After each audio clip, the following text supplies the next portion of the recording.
Hi friends, இன்றைக்கி எபிசோடில் ஐயர் நடைய சாத்தணும் வெளியில் இருமான்னு சொல்லிட்டு காவேரி கிட்ட சொல்கிறாரு. வெளியில் வந்து அப்படியே மழக்கம் அடையிறா காவேரி. அந்த டைமில் நிவின் வராரு.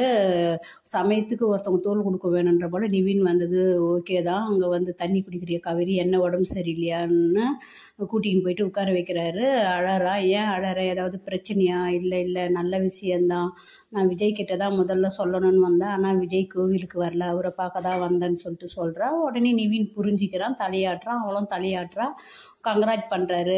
ஒரு ஆம்பளை பையன் வந்து ஒரு லவ் பண்ண பொண்ணு இன்னொருத்தனை கல்யாணம் பண்ணிக்கணும்னு சொன்னதும் அதை வந்து அவனுக்காக விட்டு கொடுக்க தயாராக இருக்கிறான். ஆனால் ஒரு பொம்பளை பொண்ணு இங்கே தயாராக இல்லை.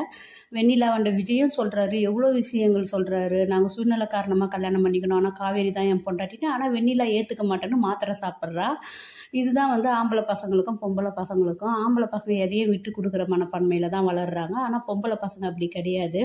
ஒன்று அவங்கள கெடுக்கணும், அப்படி இல்லையா மன அழுத்தத்தோடு இருக்கின்ற இந்த வெண்ணிலா போல தான் வளர்கிறாங்க. இனி இந்த சீனில் வந்து வெண்ணிலா வில்லியாக தான் மாறுவா. ராகினி பசுபதி ராகினி விஜய் கட்டி பிடிச்சிட்டு எடுத்து வீடியோ எடுத்து காவேரிக்கு அனுப்புனாலும் புரோஜனம் இல்லையே, நான் அவள் தான் வில்லியாச்சு இதோட வெண்ணிலா. காவேரி பார்த்துட்டு நிவினும் சொல்கிறாரு, இந்த இடத்துல அவளை பற்றி தெரியல, அவள் எது எடுத்தாலும் அதை டெலீட் பண்ணிவிட்டு நீ பாட்டுன்னு கடந்து போன்னு சொல்லிட்டு. இது உண்மைதான். ஆனால் ஹாஸ்பிட்டலில் டாக்டர் கேட்குறாங்க, என்னம்மா உன் புருஷன் கூட வராமல் தங்கச்சி புருஷன் கூட வந்துக்கிறேன்னு சொல்கிற? உன் புருஷன் கூட வந்தால் தானே நாங்கள் உண்மையை சொல்ல முடியும், எப்படி கேர் பண்ணணும்னு சொல்ல முடியும்னு சொல்லிட்டு. இது காவேரிக்கு ஒரு கெட்ட பேர் தானே. அடுத்த முறை உங்கள் புருஷன் கூட வான்னு சொல்கிறது. அவள் மனசு தடுமாறுறா. டைரக்டர் சார் வந்து காவேரியும் விஜயும் கொஞ்சம் சீக்கிரம் இந்த கன்சியூவ் ட்ராக்கை புரிஞ்சுக்கிற போல கொண்டுக்குவாங்க. அப்படி விட்டுட்டு இந்த பாரதி கண்ணம்மாவில் அலைஞ்சாங்களே அது போலலாம் கொண்டாந்துடாதீங்க. ஒரு பொண்ணு கன்சீவாக இருக்கும்போது கண்டிப்பாக புருஷன்கிட்ட தான் சொல்லணும். அவரோட சந்தோஷத்தில் தான் அந்த குழந்தை வளரணும். அப்போ தான் யதார்த்தமாக ஒரு அழகான குழந்தையை பெற்று எடுக்க முடியும். தயவு செய்து சீக்கிரம் கொண்டுக்குவாங்க.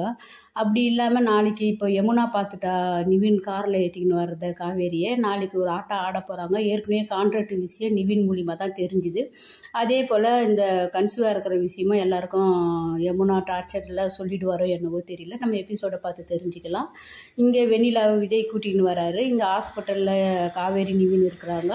நீங்கள் வெண்ணிலாவை பார்த்து, ஓ நம்ம கோயிலுக்கு வர சொன்னால் விஜயால் வர முடியல, ஆனால் வெண்ணிலாவை ஹாஸ்பிட்டலுக்கு கூட்டிகின்னு வந்திருக்கிறாருன்னு சொல்லிட்டு அவள் தவறாக நினைக்க மாட்டா. இருந்தாலும் ஒரு மனசில் கஷ்டப்பட போகிறா. அதுக்காக தான் வந்து இந்த ட்ராக்கை கொண்டுன்னு வராங்கன்னு நினைக்கிறேன். அடுத்து தான் நம்ம எபிசோடில் பார்க்கலாம். Bye by.